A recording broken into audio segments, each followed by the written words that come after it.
Prenez des mesures courageuses pour un monde vegan. Partie 4/5. Dans Entre maître et disciple, donné en anglais et en chinois, le 29 octobre 2019, dans l'ashram de Liuland, Taïwan, aussi appelé Formos. Warning: you might find the content herein disturbing, but the truth must be revealed.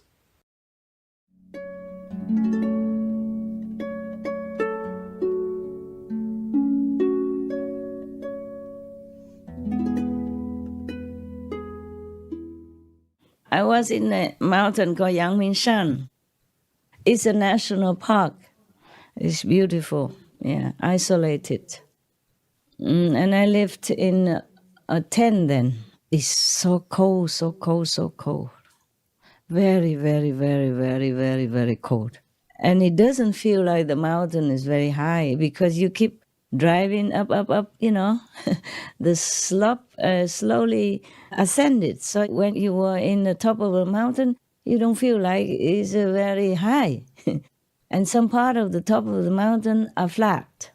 Yeah. So a long time ago, some people had house on this mountain. They are not allowed to build anymore nowadays, of course, because it's became national park. It's become so flat, I had a little so-called house in the Yangmingshan mountain. And you have to walk very long way, driving up to the top already, and still have to walk up at the steps. I don't know how many thousand steps, or at least hundreds of steps, and then walk along again, and steps again, and walk again. I don't remember how long. Maybe at least it take. 有没有人记得20分钟。20分钟，从下面啊，从这已经屋顶了啊。OK，20分钟是你们走的，我走的话最少40分钟。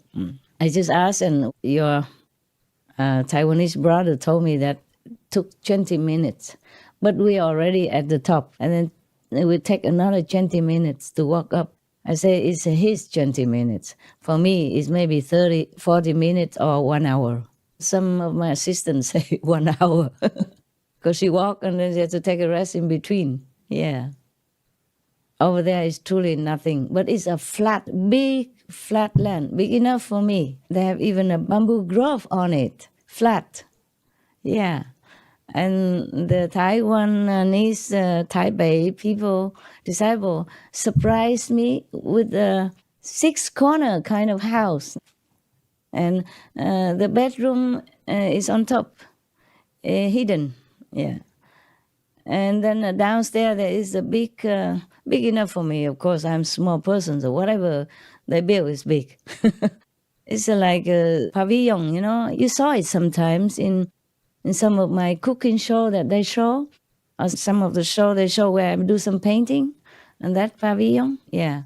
And on top there's a bedroom small, and then they even make a water sprinkle system on top of the roof, because they are so loving.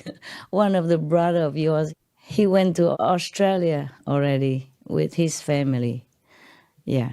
But he built that with the other brother and sister from Taipei or other part also, but mainly it was him. He's a builder, so he built that. They make a sprinkler system on top of the roof because they heard one time I said that I love rain. So that's his magical raining system for me. It also cool down the roof, in summer, yes. So we don't have aircon or anything. I don't remember that. We have fan, yeah. And I cook on the pavilion, the pavilion is all empty. There's no screen, no door, nothing. And I remember the mosquito, a lot of them in this bamboo grove, but they never touched me, never. And I don't remember any of the nearby assistant to me has ever been bitten by the mosquitoes, but I saw them, group of mosquito dance, dance groups together in different places in the bamboo grove. I saw that. But I just saw it a few times because I don't notice them, because they don't bother me. It's funny. And nowadays, they even beat me in the city. Yeah. Anywhere. It's funny. I don't know if my blood became sweeter or my karma became more attractive. Oh, could be both, huh? Yeah. I really love that place. When I went up there before, I didn't have a lot of disciples then. I was working for the refugees from there and then going down. That's why I had to leave that place. I never wanted to leave that place. I feel like I'm so very detached from everything in the world, from anything that I wanted. It's a very simple place. Just have a bedroom. I don't remember have a bed. Just sleep on the floor, and they have water connection, electricity even. Can you believe that? Magical people. This group of people. I remember. He was a builder. I was a well-off person in family. They cannot offer me any money. I don't accept. So they just went up there. Yeah, that place is a private land, I think. I don't remember asking. I presume that is a private land because there's a bamboo growing. There's a big grove in it. And there are other fruit trees as well. You know, these are old time when people already have it before it became national park.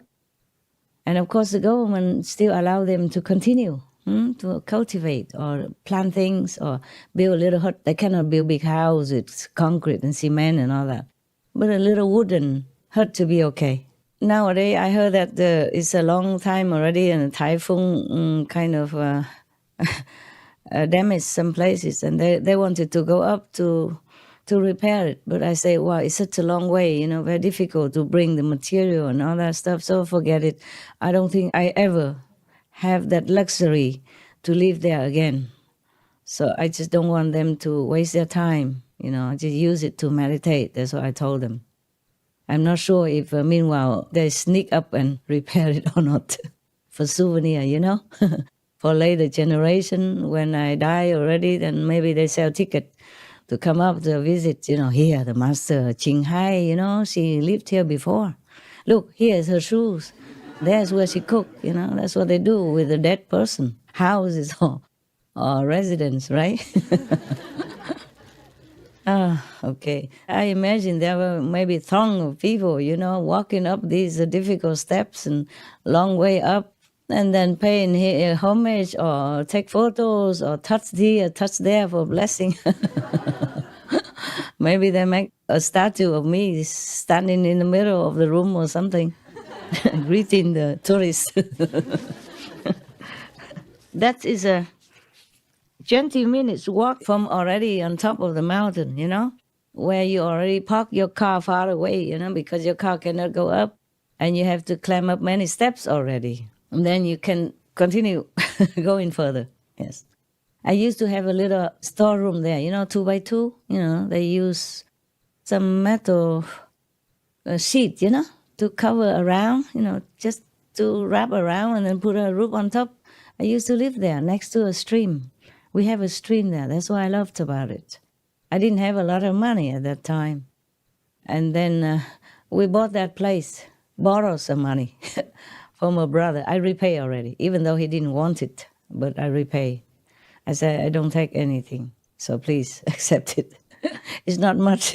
It's very little money to buy that little place. And we're not allowed to build anything. So just a few sheets of metal, they somehow connect it together, make it into a square room, and a few sheets on top. You know, easy to demolish anytime. And then we have a big tent, you know, make it a canvas tent, you know, with bamboo stuff, whatever we have. Even at that time, we're already working. We're in a small group, but already working. You know, we're distributing leaflets or small leaflet news for people or for the disciples, so they continue to study the teaching and continue to be inspired, you know, and encouraged to meditate, and to keep the vegan. At that time, it was vegetarian. I don't ever drink milk, and I never thought of milk as something bad. Later, I saw how devastating, how cruel, how inhumane practice of keeping cows in small pens without any turning around possibility and chain and all that. Oh my God. Then I don't let them drink milk anymore. Even milk may be considered vegetarian. Yeah, it's not killing, but still the treatment of cows is so inhumane. It's not the way I saw it in my country. Vietnam. We don't do that. Yeah, the cows or the ox, they just roaming around in field, yeah? And maybe they help with the hard work, carrying things for the farmers or plow in the field, during season, now and then in season. They have their own house, they go in there and they coming out in the morning with the cow boy and then go grazing, mostly leisurely and well fed, well taken care of, yeah. Because the farmers in some rural areas, they depend on the cows and the ox, so they treat them very nicely, yes. There's never beating or forcing of any kind. Not that I saw, okay? And when I was in India, I saw the cows running around everywhere like people. And if a cow or ox, happen to be having a nap in the middle of the street or even highway, all the cars stop. You know that, right? Even if you don't see it, you saw it in films.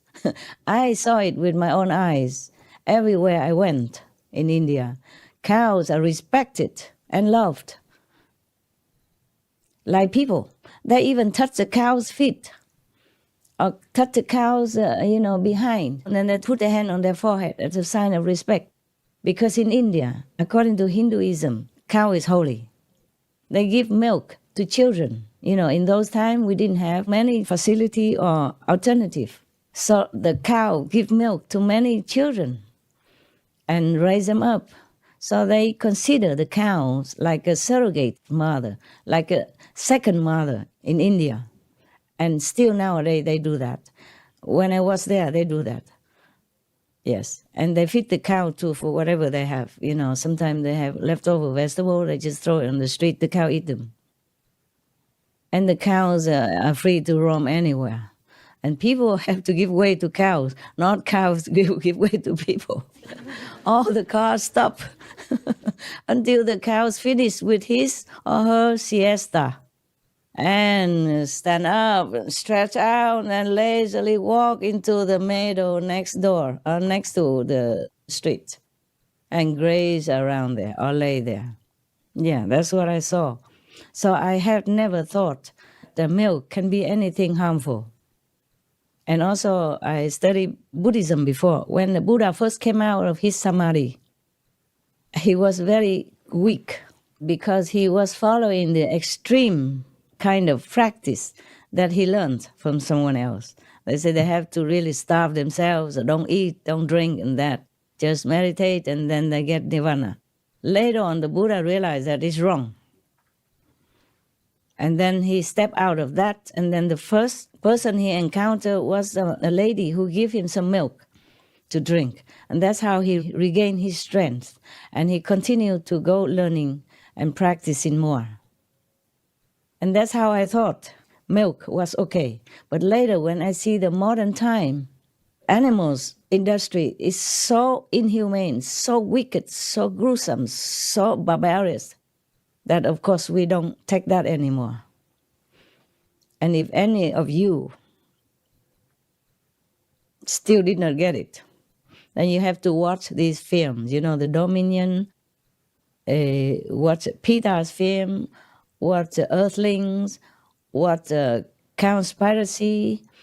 We advertise them for free anyway on our Supreme Master Television, and you can watch them on Netflix, or this similar film about the extent of cruelty, the extent of abusive practice that the people do to the innocent, helpless, defenseless, gentle animals. Show it to your friends. Watch it with them, even though you will cry and you scream out loud from seeing their suffering, but you watch it with your friends. You know, those who still eat meat and drink alcohol, even drink and drive and all that. You show them all of these consequences. I know it's gruesome. I could not even watch it without screaming. Sometimes I have to watch in many sections in order to finish the film, so that I can tell you, so that I can tell them to advertise it on our STN TV. We don't advertise the whole gruesome things because it's too sensitive for the children. But we advertise their film, the title of the film, so that the people can find it and watch it themselves. And so that you can show it to other people in your capacity.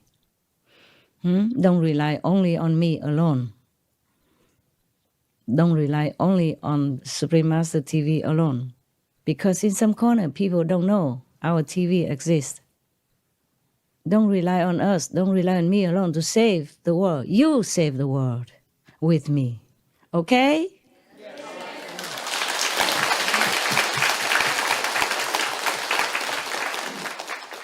I told you that 53% it came from master power, you know, through the lectures, through the things that she embedded on the host, through the God's blessing together. That's a Supreme Master Television, bless the world. But every drop counts in the ocean. Every drop makes the ocean. So please, save the world with me. Help the animals who are suffering without anyone to rely on, without anyone to defend for them, without a voice to speak out, to scream out for their suffering. Every time I cannot bear. I have to block my intellect many times. Otherwise, I'll be crying all day and suffer so much, knowing the suffering of the animals. I have to block some way, otherwise I cannot function. I cannot work for the Supreme Master Television. I cannot work for you. I cannot work for the world. I have to be strong and tough, but I'm not always tough. In the corner of my room, my cave, alone, I cry many a time just to release some of my anguish. Yeah, I just cry naturally without thinking, without even knowing that I'm crying. Please do help. Help in any way you can. Show your friends a gruesome practice of animal industry, of how we as a human lost our humanity, lost our humane quality, lost our compassion, lost our sympathy. We lost everything if we lost love.